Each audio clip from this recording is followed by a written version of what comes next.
మన రక్షకుడైన యేసు ప్రభు నామంలో మీ అందరికీ నా హృదయపూర్వకమైన వందనాలు తెలియజేస్తున్నాను. మీరందరూ దయచేసి తల వంచి ప్రార్థించాలని కోరుతున్నాను. ప్రభు ఈ రాత్రి మనతో మాట్లాడినట్లుగా ఆయన పాదాలు పట్టుకుందాం. ఆయన మాట శూన్యంలో సృష్టించేసింది. ఆయన మాట ఎండిన ఎముకలను మహాసైన్యంగా లేపింది.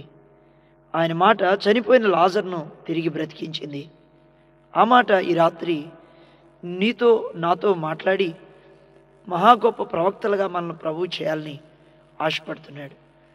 దయచేసి తలలో వంచి కళ్ళు మూసి నాతో పాటు ప్రార్థనలు ఏకీభవించాలని ప్రభు పేట మిమ్మల్ని కోరుతున్నాను. మహాపరిశుద్ధుడైన మా తండ్రి, ప్రేమ కలిగిన మా ప్రభువా, జీవాధిపతి, మీకు వందనాలు చెల్లించుకుంటున్నాం. ఈ సభలో మొదటి రోజు మీ పాదములు పట్టుకుంటున్నాం నాయన. మీరు మాట్లాడితే మేము వినాలని ఆశపడుతున్నాం. మీరు మాట్లాడితే మేము వినుటకు ఆశపడుతున్నాం. ప్రభువా, మాలో ప్రతి ఒక్కరిని మీరు దర్శించండి. ఎవరిని ఈ రాత్రి మీరు విడిచిపెట్టదు ప్రభువా.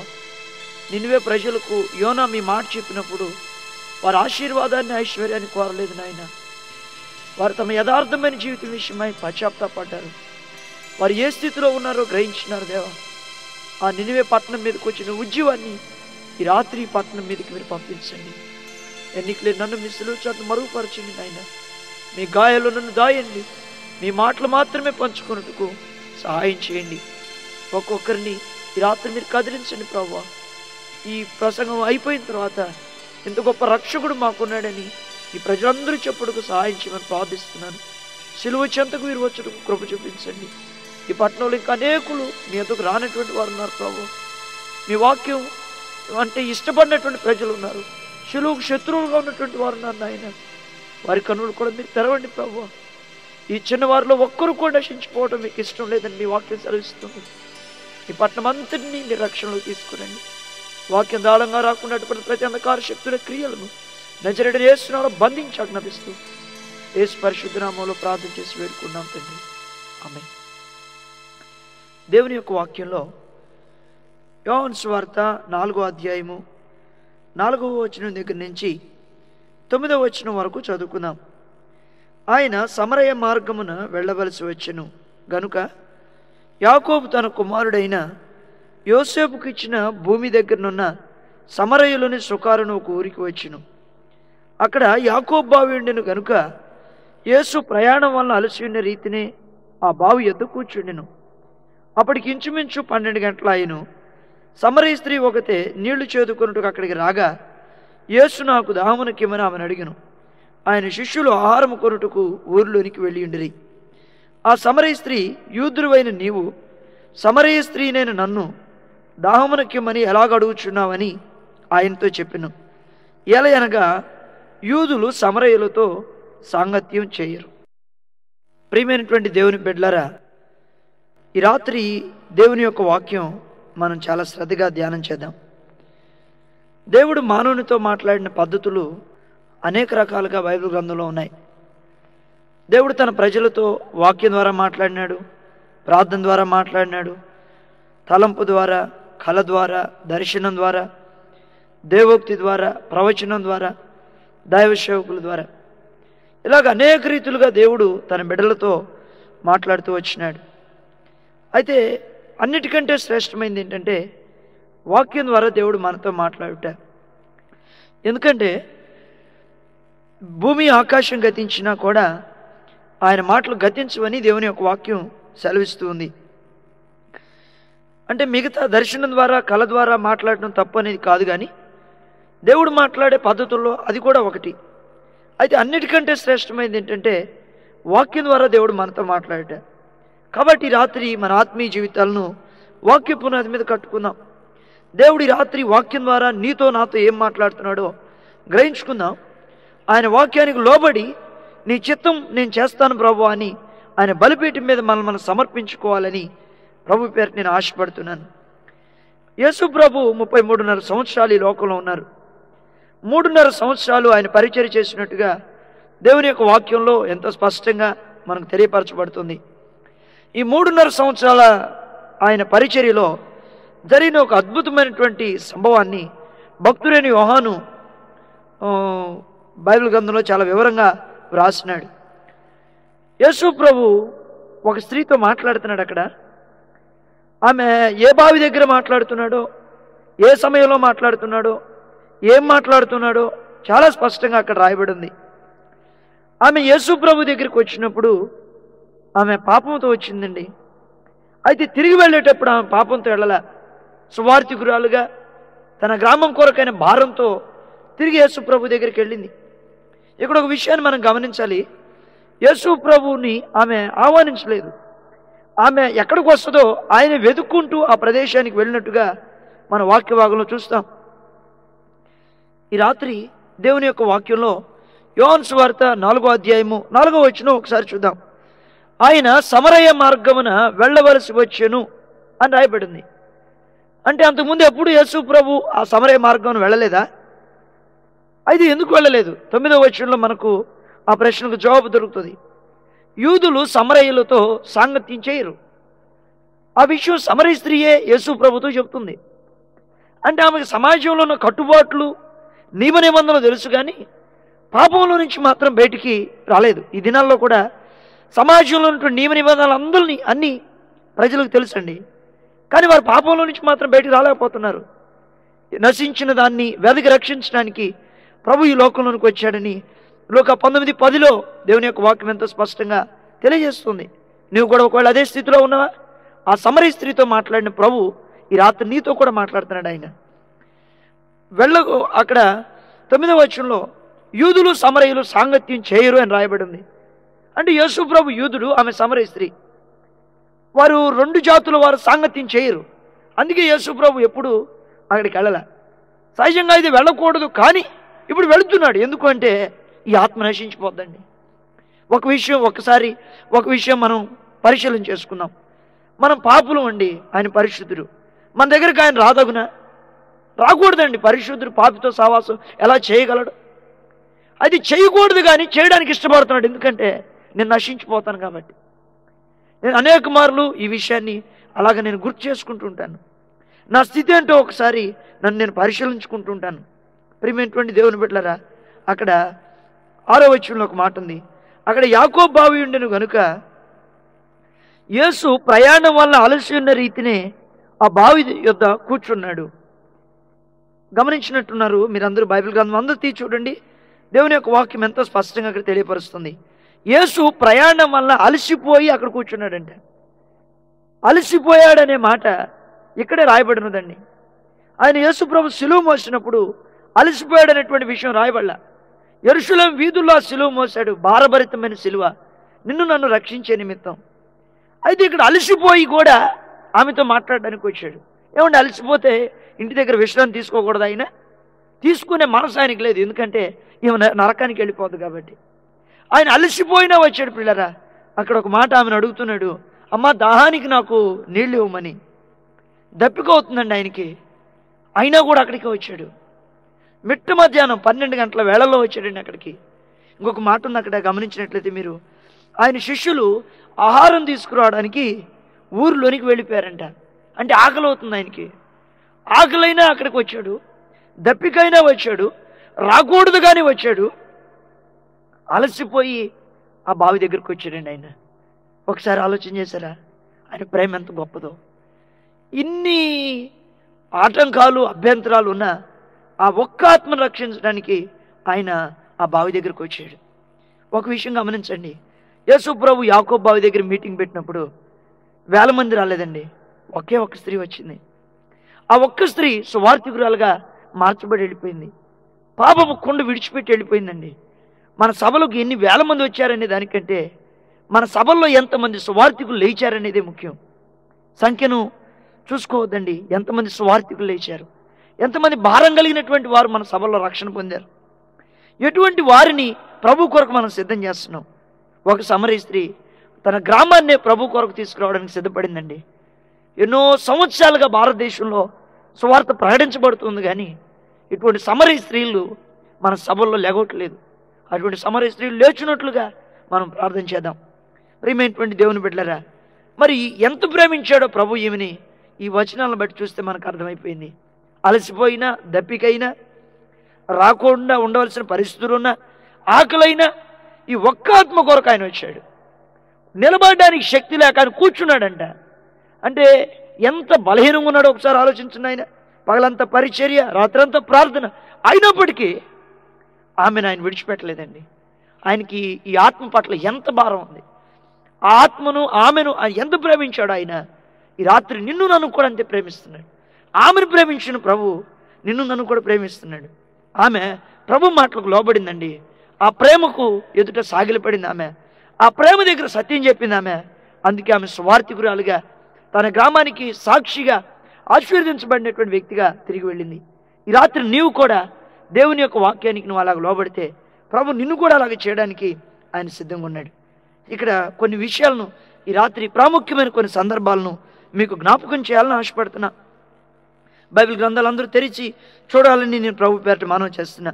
యోహాను సువార్త 4వ అధ్యాయము 5వ వచనం ఒకసారి చూసినట్లయితే, యాకోబు తన కుమారుడైన యోసేపుకి ఇచ్చిన భూమి దగ్గరనున్న సమరయలోని సుకారను ఒక ఊరికి వచ్చాను. బాగా ఆలకించండి. ఇక్కడ ఆమె పేరు రాయబడలేదు, కానీ ఆమె గ్రామ పేరు ఇక్కడ రాయబడింది. ఈ విషయాన్ని చెప్పబోయే ముందు మీకు ఒక మాట జ్ఞాపకం చేస్తాను. ఆమె 12 గంటల వేళల్లో నీళ్లు తెచ్చుకోవడానికి వచ్చింది. సహజంగా స్త్రీలు ఉదయం కానీ సాయంకాలం కానీ నీళ్లు తెస్తారు.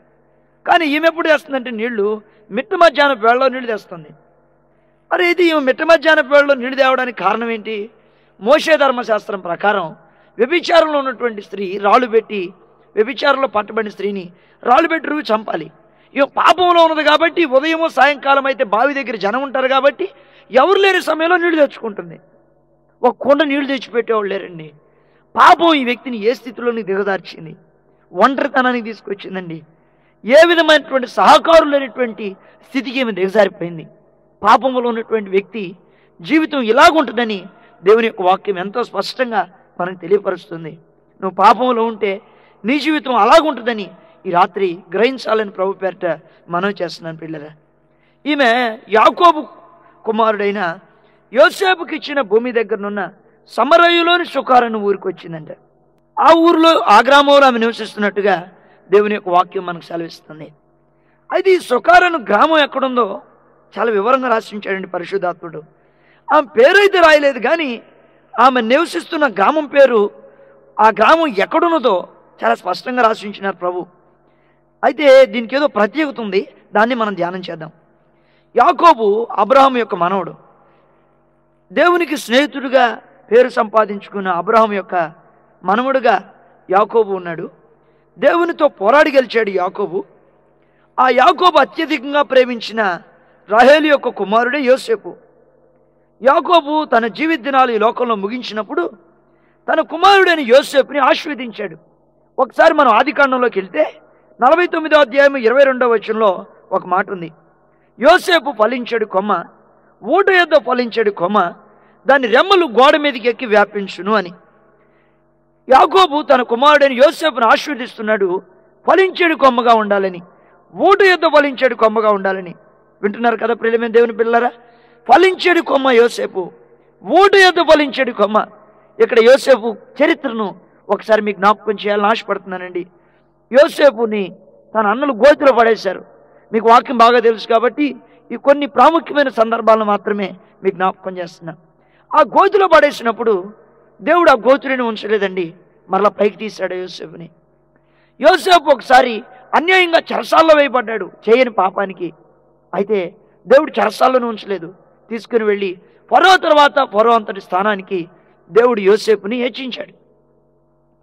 అనేక మంది ప్రజలను పోషించేటువంటి పోషణకర్తగా దేవుడు యోసేపుని ఆశీర్వదించినట్టుగా మనం చూస్తున్నాం. ఎంతమంది జీవితాలకు ఇతర ఫలభరితంగా ఉన్నాడు. యోసేపు భూమి దగ్గరనున్న సమరయలోని సుకారను ఊరిలో ఉందండి ఆమె.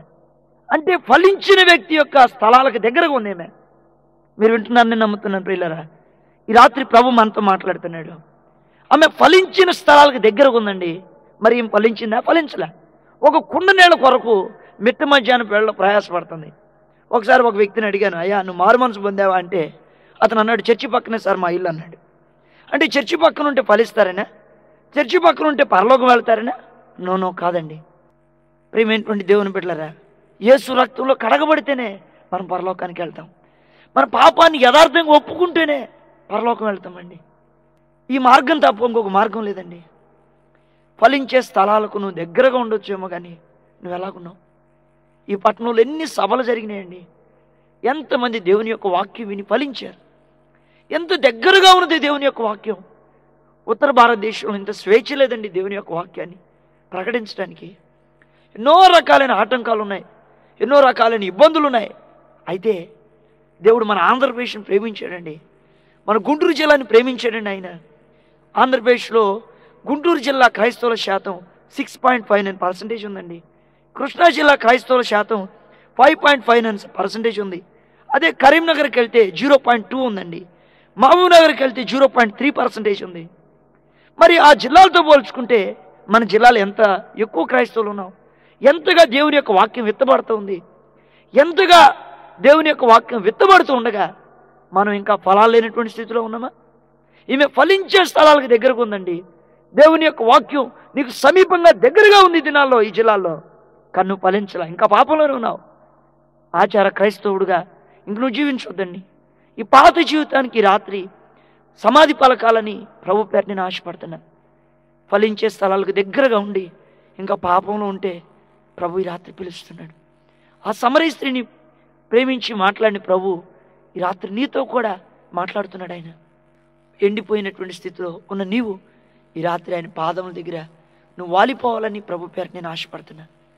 ప్రియమైనటువంటి దేవుని బిడ్డలారా, ఇక్కడ ఒక మాట మీకు జ్ఞాపకం చేస్తాను.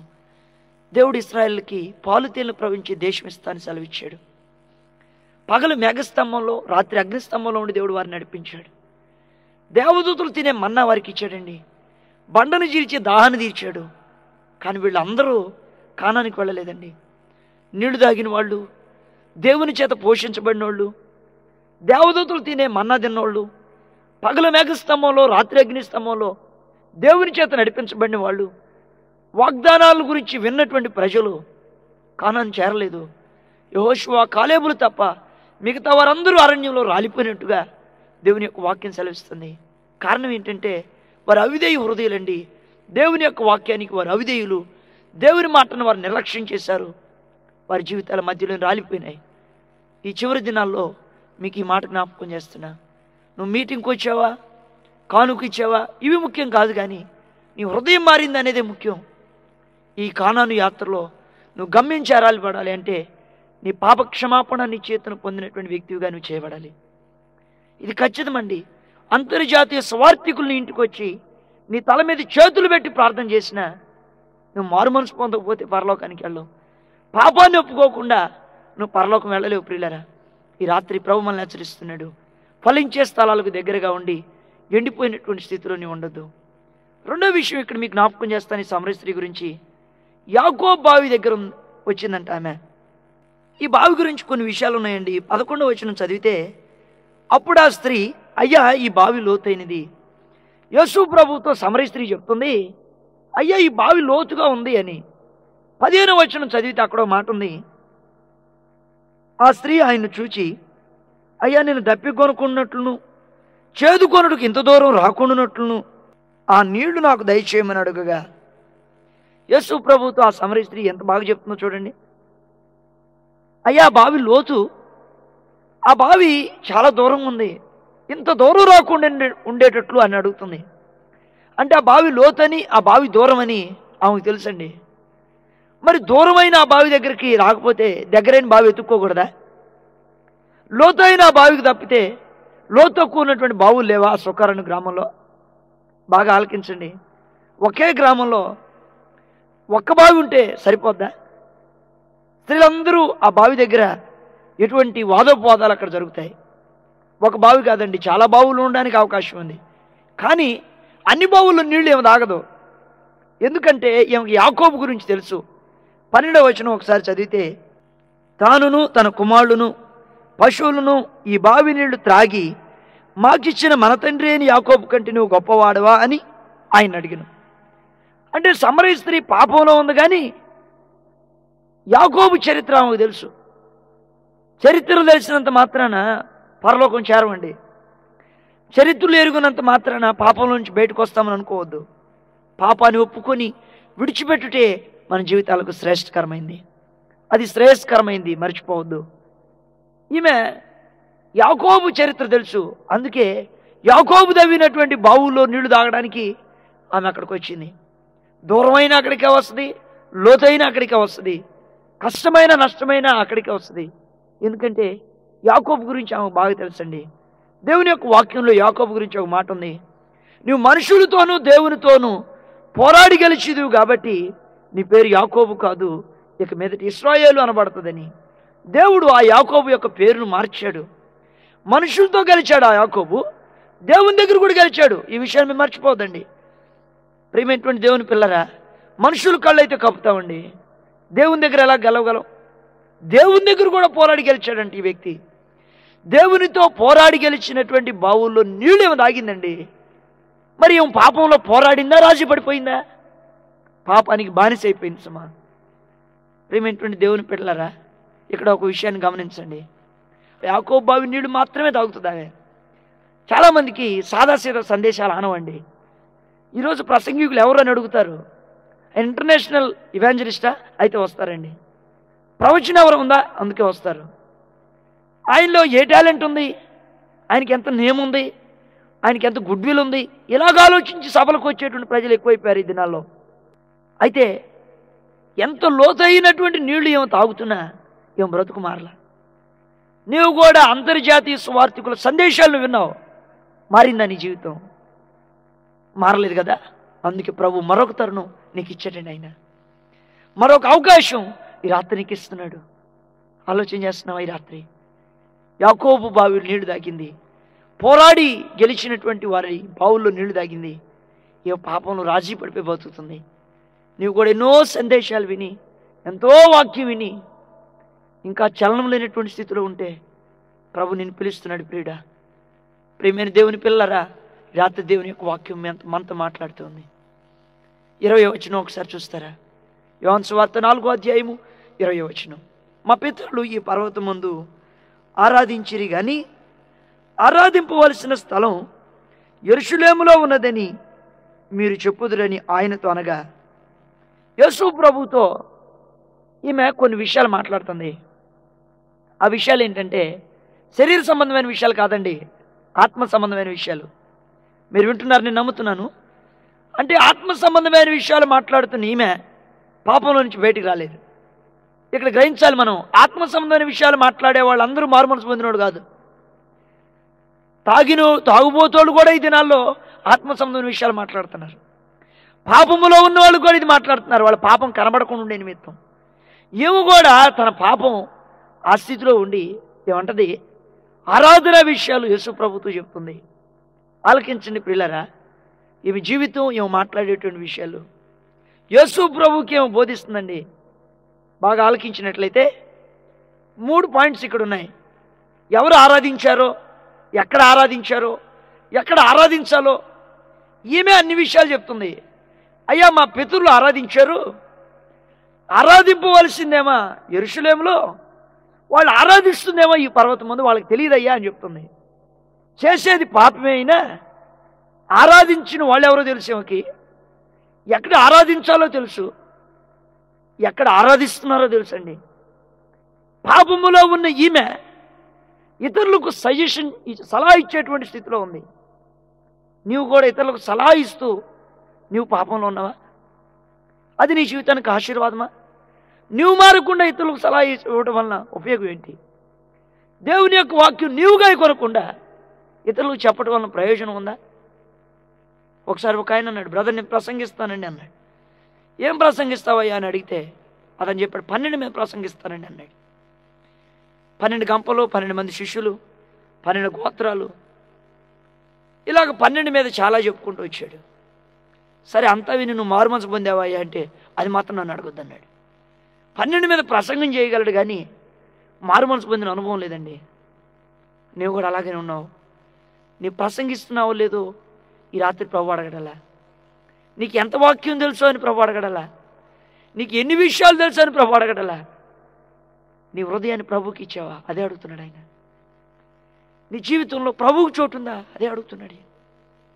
ఆ సమరీ స్త్రీ పాపంలో ఉండి ఆరాధన విషయాలు మాట్లాడుతుందండి. ఆయన హృదయం ఎంత బద్దలైపోయి ఉంటుందండి. ఆయన హృదయం ఎంత గాయమైపోయి ఉంటుంది. ఆయనకే బోధిస్తుందండి ఆమె. నువ్వు కూడా అలాగున్నావా? ఈ రాత్రి నువ్వు కూడా అద్భుతంగా ప్రసంగించగలిగినటువంటి వాక్చాతుర్యం కలిగినటువంటి నిపుణుడు అయి ఉండొచ్చు. అయితే మంచిదే. ఈ రాత్రి నువ్వు పాపం నుంచి బయటకు వచ్చావా? ఒకవేళ ఆ మెట్లో నీకు లేకపోతే ఇంకొక అవకాశం ప్రభు నీకు ఇస్తున్నాడు, ఇంకొక తరుణం ప్రభు నీకు ఇస్తున్నాడు. ఈ తరుణం నువ్వు పోగొట్టుకోవద్దు. 19వ వచనంలో ఒక మాట ఉంది. దేవుని యొక్క వాక్యాన్ని ఒకసారి చూస్తే, అప్పుడు ఆ స్త్రీ, అయ్యా నువ్వు ప్రవక్తవని గ్రహించుచున్నాను. ఇక్కడ ఇంకొక మాట మీకు చెప్పడం నేను మర్చిపోయాను. ఈమె ఆరాధించే వారి గురించి చెప్పింది కానీ ఈమె ఆరాధించలేదు కదండి. బ్రదర్, ప్రతి ఆదివారం ఆరాధనకి వెళ్తున్నారా మీరు? సిస్టర్, మీరు దేవుని యొక్క వాక్యం వినడానికి వేగరమే ప్రభు సన్నిధికి పునరుద్ధాన దినం ముందు పరిగెత్తున్నారా? ఆమె అంటది యేసు ప్రభుతో, నీవు ప్రవక్తవని నేను గ్రహిస్తున్నాను. యేసు ప్రభుతో ఆమె ఎంతసేపు మాట్లాడిందండి? చాలా తక్కువ సమయం, మా అయితే కొన్ని నిమిషాలు మాత్రమే మాట్లాడిందండి. యేసు ప్రభుతో మాట్లాడిన తర్వాత ఆమెకి యేసు ప్రభు ఎవరో అర్థమైపోయింది. ఎవరు ఆమెకి యేసు ప్రభు గురించి చెప్పక్కర్లేదు. యేసు ప్రభు తను తాను బయలుపరుచుకొనక మునిపే ఆమెకు అర్థమైపోయింది ఆయన ప్రవక్తని. అంటే చూస్తేనే చరిత్రలు చెప్పే జ్ఞానం ఉంది, కానీ ఉన్నది ఎక్కడ? పాపంలో. దేవుని యొక్క వాక్యం ఎంత స్పష్టంగా మనతో మాట్లాడుతుంది. యేసు ప్రభు శిష్యులు 3.5 సంవత్సరాలు ఆయనతో ఉన్నారండి. ఒకరోజు సముద్రం మీద ఆయన వస్తుంటే ఆయన భూతం అని భయపడిపోయి కేకలేస్తున్నారు. ఆయన ఎవరో, తన ప్రజలు ఎలాగ దర్శిస్తాడో ఇంకా వాళ్ళకి అర్థం కాల. 3.5 సంవత్సరాలు సహవాసం చేసినా ఆయన గురించినటువంటి గ్రహింపు తన శిష్యులకు కలగల. కొద్ది నిమిషాలు మాట్లాడిందో లేదో ఆమెకు బాగా అర్థమైంది యేసు ప్రభు గురించి. ఇక్కడ ఒక చిన్న సందర్భం మీకు చెప్పాలని ఆశపడుతున్నాను. ఒకసారి సంఘ పెద్ద గారి అమ్మాయికి పెళ్లి సంబంధం వచ్చిందండి. పాస్టర్ గారు చెప్తున్నాడంట, అయ్యా మనం మీటింగ్కి వెళ్ళాలి, తొందరగా రావాలి, మీరు మీటింగ్ దగ్గర చాలా పనులు ఉన్నాయి అంటే పాస్టర్ గారితో ఈ సంఘ పెద్ద చెప్తున్నాడు, అయ్యా మా అమ్మాయికి పెళ్లి సంబంధం వచ్చింది, మా అమ్మాయిని అబ్బాయికి ఇవ్వాలో లేదో తెలుసుకుని 5 నిమిషాల్లో నేను మీతో పాటు మీటింగ్కి వస్తానయ్యా, నువ్వు కూడా ఉండయ్యా అంటున్నాడంటే పాస్టర్ గారిని సంఘ పెద్ద. పాస్టర్ గారు అంటాడు, పిల్లనిచ్చేటప్పుడు అన్నీ ఆలోచించుకొని ఇస్తాం కదయ్యా, అబ్బాయి మంచోడో కాదో విషయమన్నీ గ్రహించుకొని ఇస్తాం కదా, తెలుసుకొని ఇస్తాం కదా, ఎట్లా ఇస్తావు అంత తేలిగ్గా, ఎట్లా డిసైడ్ చేస్తావయ్యా మిమ్మాయిని ఇవ్వాలో లేదో అంటే, మీరు 5 నిమిషాలు ఉన్నాడు పాస్టర్ గారు, మిగతా విషయాలు నేను చూసుకుంటాను అన్నాడంటే. బలవంతంగా కూర్చోబెట్టాడు పాస్టర్ గారిని. పెండ్లి కుమారుడు తండ్రి, పెండ్లి కుమారుడు వచ్చారు, ఇంకా బంధువులు అందరూ వచ్చారు. హాల్లో అందరూ కూర్చున్నారండి. పిల్లరా, పెళ్లి చూపులు అయిపోయినాయి. పెళ్లి కుమార్తె తండ్రి అంటే సంఘ పెద్ద పెళ్లి కుమారుని అడుగుతున్నాడు, అబ్బాయి నువ్వేం చదువుకున్నావయ్యా అని. అబ్బాయి చెప్పాడు, అయ్యా నేను పాలిటెక్నిక్ చదువుకున్నానని. నీ పేరేంటి అంటే నా పేరు ఆంధ్రేయ అన్నాడు. 3వ ప్రశ్నగా ఇతను చెప్తాడు సంఘ పెద్ద, మా అమ్మాయి నీకెవట్లేదు, నోరు మూసుకొని పొమ్మన్నాడు. పెండ్లి కుమారునికి పెండ్లి కుమారుని తండ్రికి కోపం వచ్చేసింది. మాలో ఏ లోపం చూసి మిమ్మాయిని మా అబ్బాయికి ఇవ్వనని చెప్పారు అని పెండ్లి కుమారుడు తండ్రి అలిగాడు. చాలా గందరగోళం సృష్టించాడు. ఈ పాస్టర్ గారు పక్కకు పిలిచి అడుగుతారంటే, అయ్యా నువ్వు ఎట్లా చెప్పావు అబ్బాయి చెడ్డోడని, నీకు ఎట్లా అర్థమైంది? నాకు కూడా చెప్పయ్యా, నేను కూడా తెలుసుకుంటాను. నా చుట్టూ ఉంటున్నారు కానీ వాళ్ళ విషయాలు నాకు తెలియట్లేదయ్యా, ఇలాగ ఇటువంటి జ్ఞానం లేక నేను నష్టపోతున్నానని ఆ పాస్టర్ గారు సంఘ పెద్దను అడుగుతున్నాడంటే, అప్పుడు సంఘ పెద్ద చెబుతున్నాడు, అయ్యా 3 క్వశ్చన్లు వేసా, ఈ కొద్ది నిమిషాల్లో ఈ 3 నిమిషాలు కూడా సమయం సరిగ్గా పట్టలేదు, ఈ ప్రశ్నలు వేసేసరికి 30 సార్లు కళ్ళారిపాడయ్యా ఈ మొగోడు, కళ్ళారిపే మొగోడు నమ్మకూడదు, కొంపలు ఆరుపుతాడు, అందుకని మా అమ్మాయిని వాడికి ఇవ్వనన్నాడంటే. వింటున్నారు కదా? అంటే కళ్ళారిపే అబ్బాయి కొంపలు ఆరుపుతాడనేటువంటి విషయం సంఘ పెద్దకు తెలుసు, కానీ పాపంలో నుంచి మాత్రం ఇంకా బయటికి రాలే. అంటే చూస్తే చరిత్రలు చెప్పే జ్ఞానం ఉందండి, కానీ పాపపు కట్టుల నుంచి అతడు విడుదల పొందలే. నీ జ్ఞానం నా జ్ఞానం మనల్ని రక్షిస్తే యేసు ప్రభు పరలోకం విడిచిపెట్టి రావాల్సిన అవసరం ఉందా? లేదు కదండి. శిలుమ్రానులో ఆయన విరలాడవలసిన అవసరం ఉందా? లేదు. నీ తెలివితేటలు నేను పాపంలోకి నడిపిస్తున్నాయండి. ఈ దినాల్లో భారతదేశంలో ఉన్న అబ్బాయి అమెరికాలోని అమ్మాయిని కంప్యూటర్లో చూసుకొని పెళ్లి చేసుకుంటున్నారు. మరి పాపం ఎంతో విచ్చలవిడిగా భారతదేశంలో పెరిగిపోతుందండి. 2000 సంవత్సరంలో భారతదేశంలో ఎయిడ్స్ వ్యాధి 95,000 మందికి వచ్చింది. 2001 డిసెంబర్ WHO లెక్కల ప్రకారం, వరల్డ్ హెల్త్ ఆర్గనైజేషన్ లెక్కల ప్రకారం ప్రపంచ దేశాల్లో, ఎయిడ్స్ దేశాల్లో ప్రథమ దేశం భారతదేశం అయింది. బొంబాయిలో 120 లక్షల మంది జనాభా ఉన్నారు. వాళ్ళలో 8 లక్షల మంది కేవలం వేశ్యావృత్తికి బానిసైపోయారు. మరి వీళ్ళ జ్ఞానం పాపంలోకి నడిపించలేదా? పరిశుద్ధులైనటువంటి యేసు యొద్దకు వీరు రాలేకపోయారే? నీ తెలివితేట నిన్ను రక్షించలేవు. పాపముగా మయంగా నీ జీవితం మారిపోతున్నటువంటి దినాలు. ఆలోచించు, గుర్తుపెట్టుకో. దేవుని యొక్క వాక్యం నీతో మాట్లాడుతుంది. ఆ సంఘ పెద్దకి చూస్తేనే చరిత్ర చెప్పే జ్ఞానం ఉంది, కానీ మంచి తెలివితేటలు కలిగినటువంటి వక్తే కానీ, సమస్యలను పరిష్కరించగలిగినటువంటి మేధావే కానీ, సాయంకాలం అయితే 2 చుక్కలు మందు పడాలి. అదొక బలహీనత ఉంది ఆయనకి. నిజమే, ఈమెకు కూడా ఒక బలహీనత ఉంది. పాపానికి అమ్ముడుపోయింది ఏమే. నీవు కూడా అదే స్థితిలో ఉన్నావా? ప్రభు నిన్ను పిలుస్తున్నాడు. ఎరిగి ఇంత జ్ఞానం కలిగి ఎందుకు నరక పంచుల్లోకి వెళ్ళిపోతున్నావు? నువ్వు అలాగ వెళ్ళొద్దండి, వెళ్ళొద్దు. అది ఆరని అగ్నిగుండం పిల్లరా. అక్కడ వెళ్ళిన తర్వాత ఇంకెవరు నేను విడిపించలేరు. అప్పుడు నీకు సువార్త వినపడదు. ఆ విషయం మర్చిపోవద్దు. యోహాను సువార్త 4:25 వచనంలో ఒక మాట ఉందండి. ఆ స్త్రీ ఆయనతో, క్రీస్తు అనబడిన మెస్సయా వచ్చిన నేను ఎరుగుదును, ఆయన వచ్చినప్పుడు మాకు సమస్తమును తెలియజేయనని చెప్పగా, యేసు నీతో మాట్లాడుచున్న నేనే ఆయనని ఆమెతో చెప్పెను. యేసు ప్రభుతో చెప్తుంది, క్రీస్తు అనబడిన మెస్సయా వచ్చునని నాకు తెలుసు, అయినో నేను ఎరుగుదును అని చెప్తుంది. యేసు ప్రభు వస్తాడనే విషయం ఈ సమరీ స్త్రీకి తెలుసంట. ఆమె బహిరంగంగా సాక్ష్యం ఇచ్చిందండి యేసు ప్రభు దగ్గర. యేసు ప్రభు వస్తాడనే విషయం ఈమెకి ఎట్లా తెలుసు? ఏమన్నా విజయవాడ జింకానా గ్రౌండ్స్ మీటింగ్కి వెళ్ళిందా? వెళ్ళలేదు. ఎందుకంటే వ్యభిచారంలో పట్టుబడిన స్త్రీని రాళ్ళు పెట్టి రువి చంపుతారు. అందుకని బయటికి రాలేదు. ఈమె రావడానికి వీలు లేదు. మరి యేసుప్రభు శిష్యులు ఎప్పుడైనా ఒక సువార్త చెప్పారా? అంతకుముందు ఎప్పుడు యేసుప్రభు శిష్యులు ఏమైనా కలుసుకున్నట్లుగా వాక్యంలో ఆధారం లేదు. మరి యేసుప్రభు ఎప్పుడైనా కలిశాడా అంటే దానికి ఆధారం లేదు. మరి యేసుప్రభు వస్తాడనే విషయం, మెస్సయా వస్తాడనే విషయం ఈమెకి ఎలాగ తెలిసింది? సభలకు వెళ్ళలా, పర్సనల్గా ఎవరికి ఈమెకి సువార్త ప్రకటించలా. మరి ఎట్లా తెలిసిందంటే ఒకే ఒక్క ఆధారం ఉంది. ఆమె ధర్మశాస్త్రం చదివి ఉంటుందండి. అంటే చేతిలో బైబిల్ ఉంది, గుండెల్లో పాపం ఉందండి.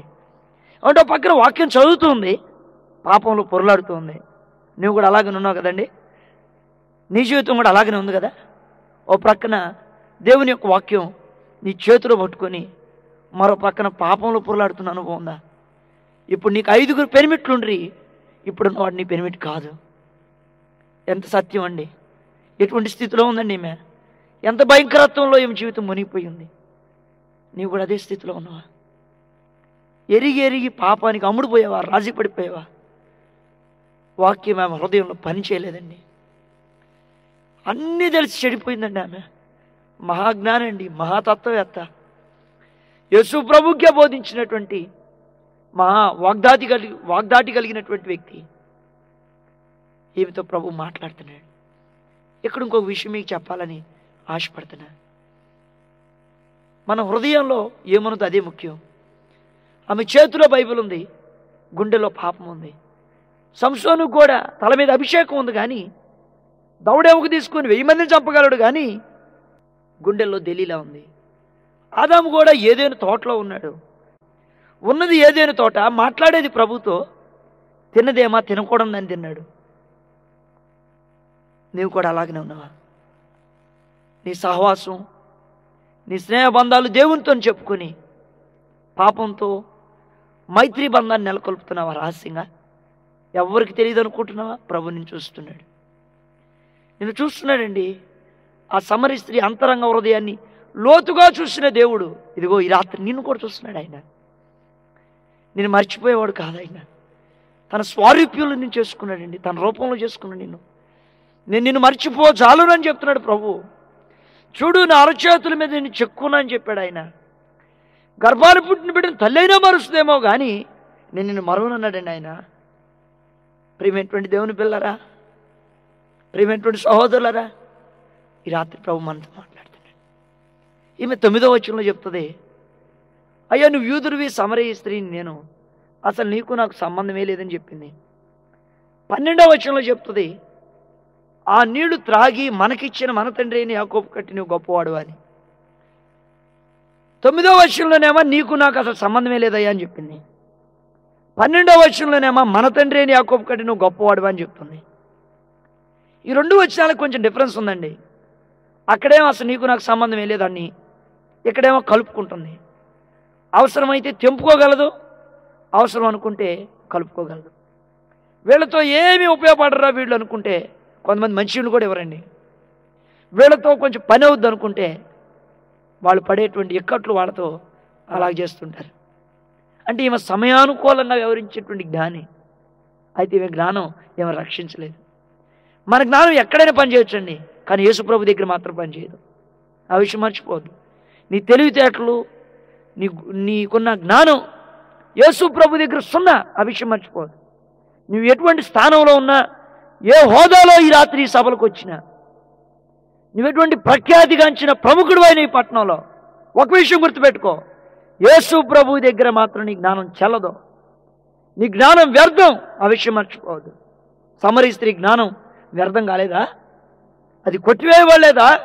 ప్రియమైనటువంటి దేవుని పిల్లరా, ఇటువంటి మహాజ్ఞాని యేసు ప్రభుతో చెప్తుంది, అయ్యా నాకు పెనిమిటి లేడు అని, అయ్యా నాకు భర్త లేడు, నేను దౌర్భాగ్యకరమైన స్థితిలో ఉన్నాను అని. ఎంత గొప్ప సత్యం చెప్పిందండి. దేవుని యొక్క వాక్యం సెలవిస్తుంది, సత్యం మనల్ని స్వతంత్రులుగా చేస్తుంట. మనం ఎప్పుడైతే సత్యం చెప్తామో అప్పుడు స్వతంత్రులంగా చేయబడతామండి. స్వతంత్రులంగా చేయబడతామండి.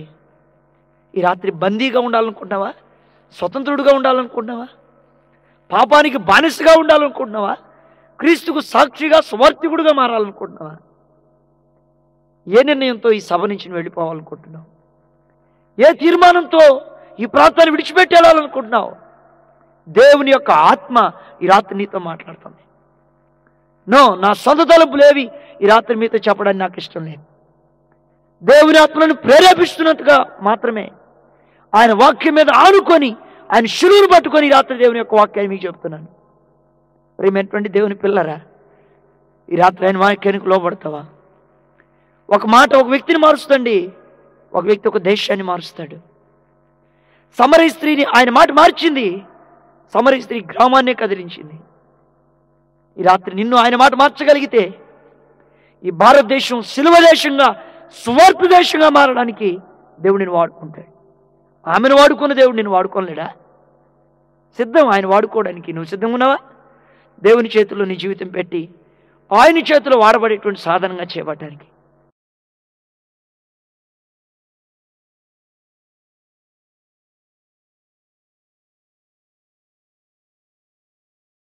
ఆయనతో సత్యం చెప్పింది. ఈ రాత్రి నువ్వు కూడా ఆయనతో సత్యం చెప్తావా? ఈ సభను సత్యం చెప్పి ముగించుకొని వెళ్ళిపోతావా, లేకపోతే పాపంతో వెళ్ళిపోతావా? నాకు తెలీదు.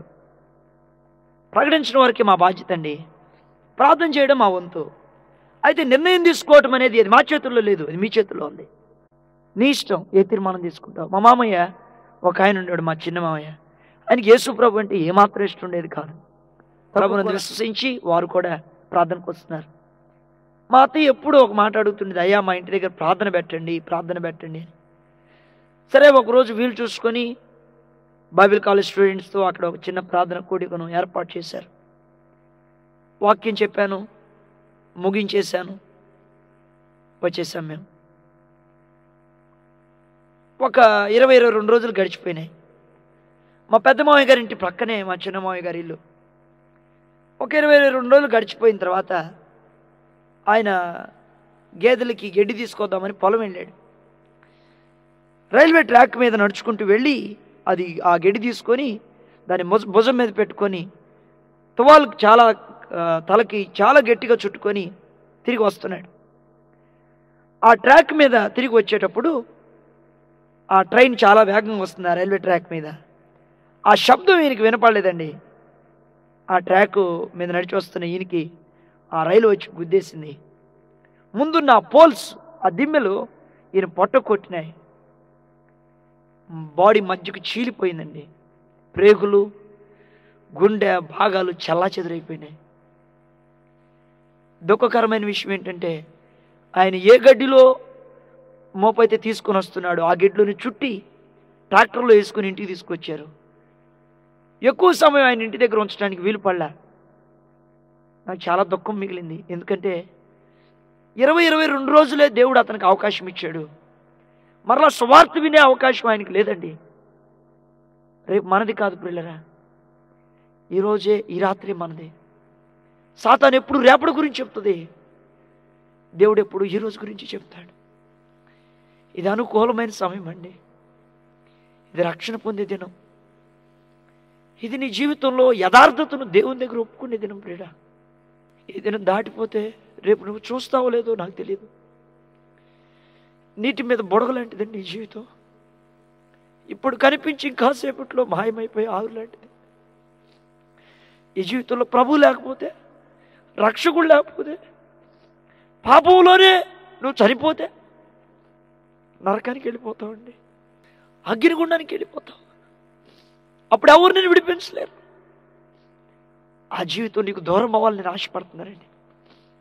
ఈ సభల ఉద్దేశం అదే ప్రియులరా. నీవు నీ కుటుంబంతో రక్షణ పొందాలని ప్రభువు గొప్ప ప్రణాళిక కలిగి ఉన్నాడు. ఆయనకి మరలా అవకాశం ఇవ్వాలి. ఆయన తలుచుకున్నప్పుడల్లా నా హృదయం పగిలిపోద్ది ప్రియులరా. నా రక్త సంబంధికుల్లో ఒకరు నేను పోగొట్టుకున్నాను కదా. దేవుడు ఆ విషయమై రేపు నన్ను లెక్క అడుగుతాడు కదా. మరలా అతనికి అవకాశం లేదు. భారంతో ఈ రాత్రి మీతో దేవుని యొక్క వాక్యం పంచుకుంటున్నాను. ఈ కొద్ది నిమిషాల్లో ఈ కూటం అయిపోద్ది.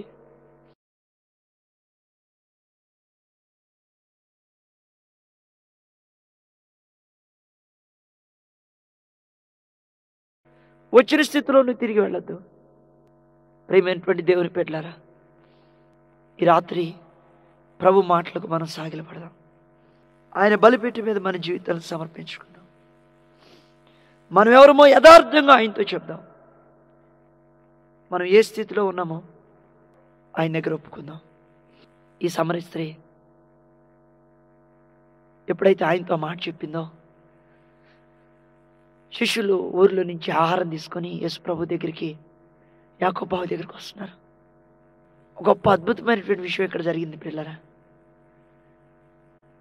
ఆమె ఎప్పుడైతే పాపాన్ని ఒప్పుకుందో ఆ కొండ విడిచిపెట్టి ఎవరికి చెప్పకుండా గ్రామంలోకి వెళ్ళిపోయింది.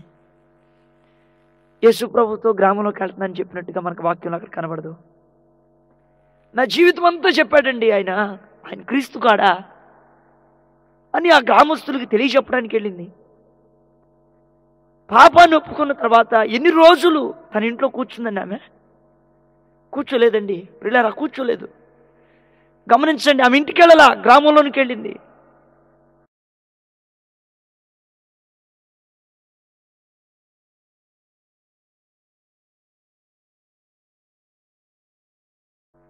నువ్వు ఎన్ని రోజులు అవుతుందండి మారు మనసు పొంది? ఎన్ని రోజులు అవుతుంది ప్రభుని తెలుసుకుని? అది ఎంతమంది చెప్పగలిగావు రక్షకుడైన ప్రభు గురించి? ఒక వ్యక్తి ఆత్మలైనా సంపాదించాలి, లేకపోతే ఆత్మలైనా కోల్చాలి. నీవు ఆత్మను సంపాదించట్లేదు అంటే ఆత్మను నాశనం చేస్తున్నావు. ఆ విషయం మర్చిపోవద్దు. ఈ రోజుల్లో విశ్వాసులు ఈ పని చేయలేకపోతున్నారు. దేవుని యొక్క వాక్యం ఈ రాత్రి మనతో మాట్లాడుతుంది. ఆమె వెళ్ళి చెబితే ఆ గ్రామంలో ఉన్న అనేకులు ప్రభు దగ్గరకు వస్తున్నారంట. వాళ్ళకి ఆమెలో ఉన్న పాపం కనపడలేదండి, ఆమెలో ప్రభువును చూపెట్టింది ఆమె. అందుకే ప్రజలు పరిగెత్తుకుంటూ వస్తున్నారు. ఇక్కడ వాక్యాన్ని మనం అర్థం చేసుకోవాలి. ఆమె ప్రసంగించలా, సాక్షి. అక్కడ ఇది నా ప్రసంగాలు కాదండి ప్రజలకు కావాల్సింది, సాక్ష్యం కావాలి. దేవుని గారి ప్రసంగం బాగానే ఉంది, ఆయన సాక్ష్యం ఎట్లా ఉందని అడుగుతున్నారు. ఆయన బోధ బాగానే ఉంది బ్రదర్, ఆయన సాక్ష్యం ఎట్లా ఉంది? ఇది నాలో ప్రసంగాలు కోరుకునే రీతిగా ప్రజలు లేరు. ప్రసంగాలు విని విని అక్కసం అయిపోయిందండి ప్రజలకి. సాక్ష్యం కావాలి ప్రజలకి. The living test. నా క్రైస్తవంలో క్రీస్తు కనపట్టలేదు. ఆయనకి ఆస్మా ప్రాబ్లం ఉందండి, అందుకే బాప్తిసం పొందలేదు. ఆయనకి బైబిల్ చాలా బాగా చదివేవాడు, చదివినాడు కూడా. ఆయన బైబిల్ చదివినప్పుడు భయపడిపోయాడంట. ఒకప్పటికి భారతదేశం క్రైస్తవ దేశంగా మారిపోద్దేమో ఈ యేసు ప్రభులాగా అందరూ జీవిస్తే అని. నిజమే, ప్రభువును పోలిన జీవితం మనం జీవిస్తే మన దేశం క్రీస్తు దేశంగా మారిపోద్ది. అనేకులు శిలువ చెంతకు రావడానికి సిద్ధంగా ఉన్నారు. ఈమె తన గ్రామంలోనికి వెళ్ళి అనేకులను ప్రభు కొరకు సంపాదించింది. ఇందాక మీకు జ్ఞాపకం చేశాను కదా, ఒక మాట ఒక వ్యక్తిని మారుస్తుంది, ఒక వ్యక్తి ఒక దేశాన్ని మారుస్తాడు. ఈ పాపములో ఉన్న ఈమె ప్రభు మాటకు లోబడితే ఆ గ్రామాన్ని షేక్ చేసిందండి. అంతకుముందు భయపడిపోయి మిట్ట మధ్యాహ్నం వేళలో నీళ్లు తెచ్చుకుని ఈమె ఇప్పుడు బహిరంగంగా వెళ్ళింది గ్రామానికి. ఎందుకని? పాపం లేదు కాబట్టి. నువ్వు కూడా పాపాన్ని విడిచిపెట్టు, ధైర్యంగా వెళ్తావు గ్రామానికి, ప్రజల మధ్య సాక్షిగా నిలబడతావు ఆయన కొరకు, మండుతో అనేకులు మండిస్తావు తమ్ముడు. ఎందుకంటే నీలో పాపం లేదు కాబట్టి, యేసు రక్తంలో నువ్వు కడగబడ్డావు కాబట్టి, యేసు నామంలో నీ పాపాలు కడగబడ్డాయి కాబట్టి జరిగింది అద్భుతం. టుడే, ఈ రాత్రే, ఇప్పుడే నీ జీవితంలో అనుభవం జరగాలని ప్రభు పేరుతో నేను కోరుతున్నాను. నీవు కూడా నిజంగా ఇటువంటి అనుభవాన్ని రాత్రి సంపాదిస్తే నీ గ్రామానికి పాస్టర్ గారు మీరు రండి అని నువ్వు సేవకులను ఆహ్వానించవు. నువ్వెందుకు సాక్షివి కాకూడదండి? నువ్వెందుకు సాక్షిగా బ్రతకూడదు ప్రభు దగ్గరకు? ఏమి చేయలేని వాడుగా ఎందుకు నీ జీవితం ముగిసిపోవాలి? అందుకేనా ప్రభు నిన్ను రక్షించింది? అందుకేనా తన రక్తాన్ని నీ కొరకు కాల్చింది? నువ్వు ఖాళీగా సోమరాడుగా ఉండడానికా? కాదు, నీ ద్వారా ఆయన మహిమ ఈ పట్టణంలో వెరజాల పట్టడానికండి. ప్రియమైనటువంటి దేవుని బిడ్డలారా, దేవదూతలకు అప్పగించబడలేదు ప్రియులారా, ఈ పని నీకు నాకు అప్పగించాడు. చేస్తున్నాము మనం ఈ పని. ఒకరోజు పాస్టర్ అమ్మ గారు మంచి భోజనం వండి పెట్టిందంటే, ఆ రోజు సేవకి ఎక్కడికి వెళ్ళలేదని అలసిపోయాడు పాస్టర్ గారని. పాస్టర్ గారండి మంచి భోజనం చేశాను ఈరోజు, పలావ్ భోజనం, ప్రార్థన చేయండి తిన్నామంటే ఆ పాస్టర్ గారు ప్రార్థన చేస్తున్నాడు. కుక్క తింటుంది, నేను తింటున్నాను, యేసు నామములో ఆమేన్ అన్నాడంట.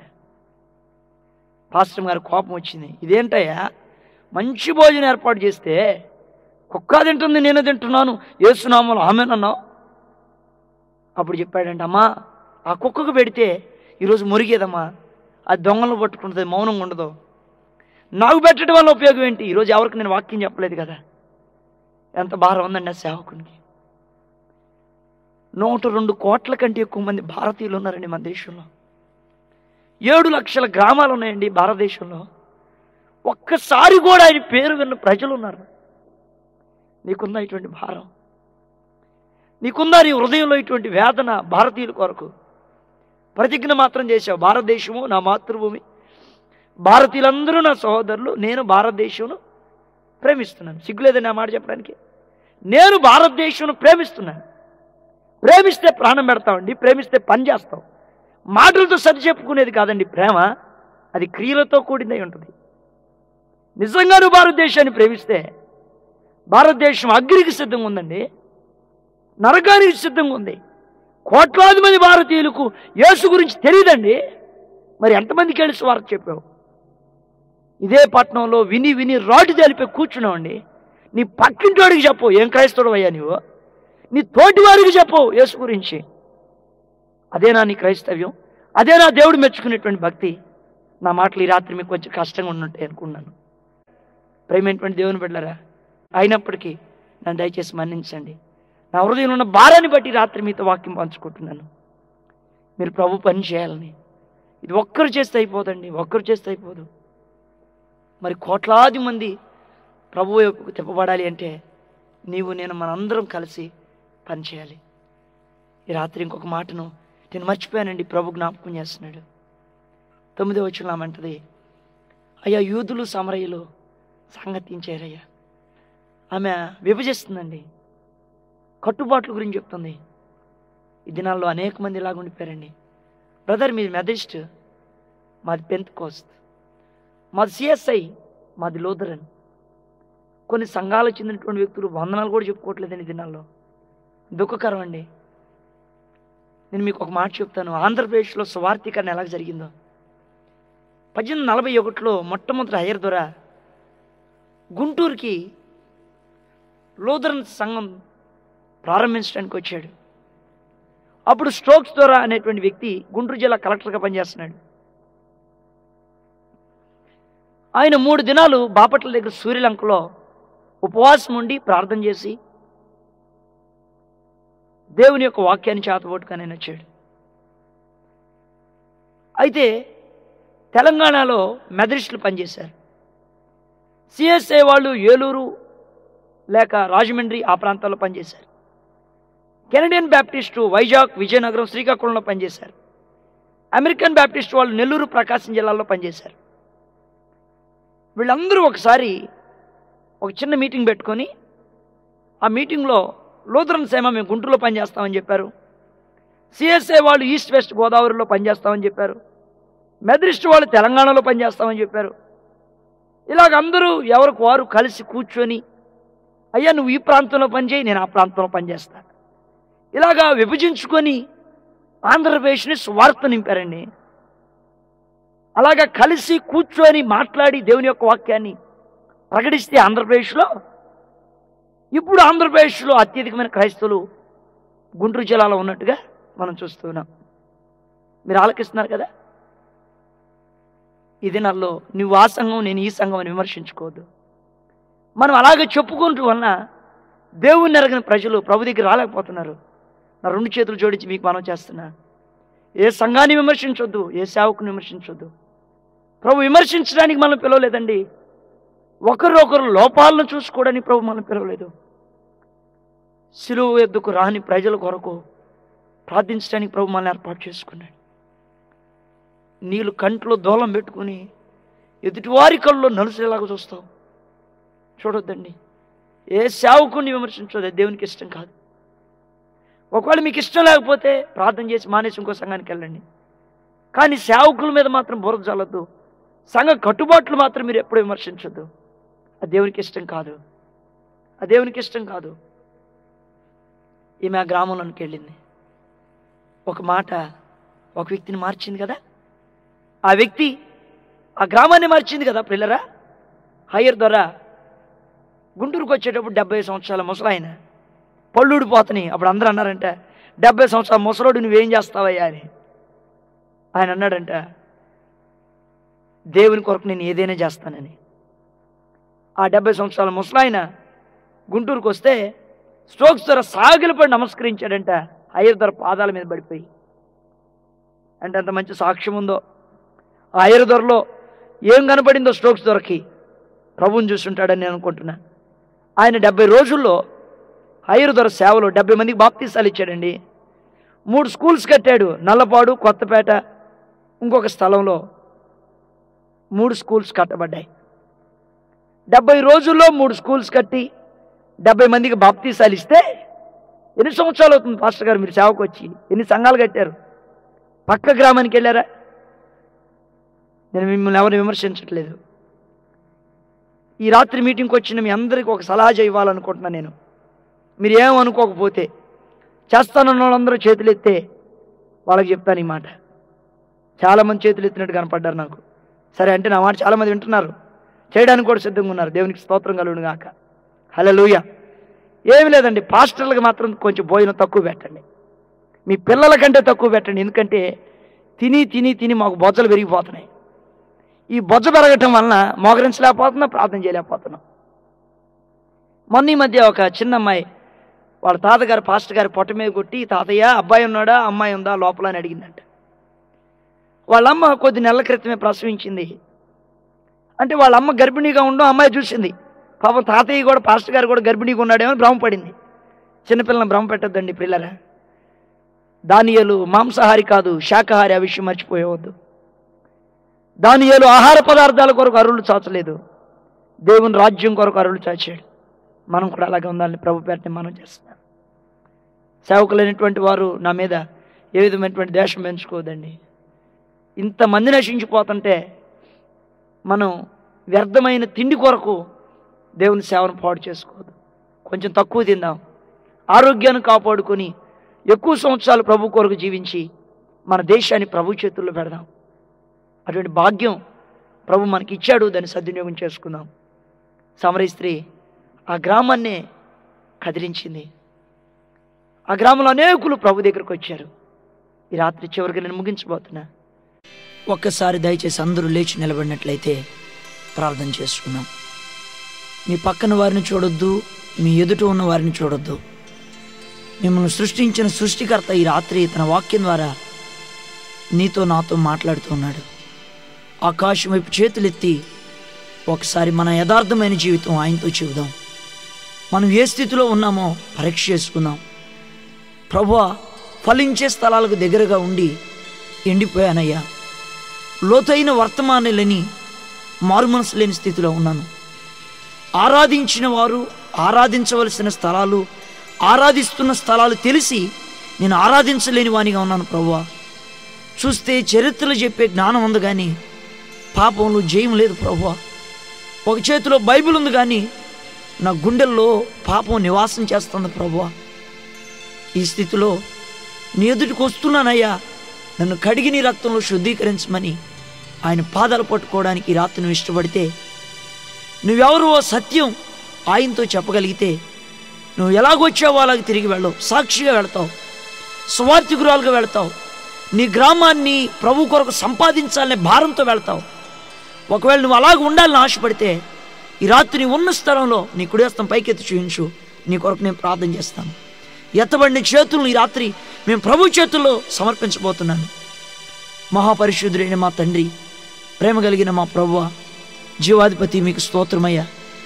ఈ సభల్లో ఒక ప్రత్యేకమైన రీతిలో మాతో మాట్లాడుతూ వచ్చావు దేవా. అన్నీ తెలుసు కానీ మాకు పాపాన్ని విడిచిపెట్టడమే మా జీవితాల్లో మేము మరిచినాం నాయన.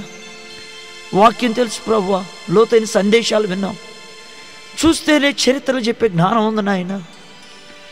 ప్రభువా, పాపంలో పొరలాడుతూ నీ బ్రతుకులు ఈ రాత్రి మీ వాక్యం విని మీ కొరకు బ్రతకాలు తీర్మానించుకున్నారయ్యా.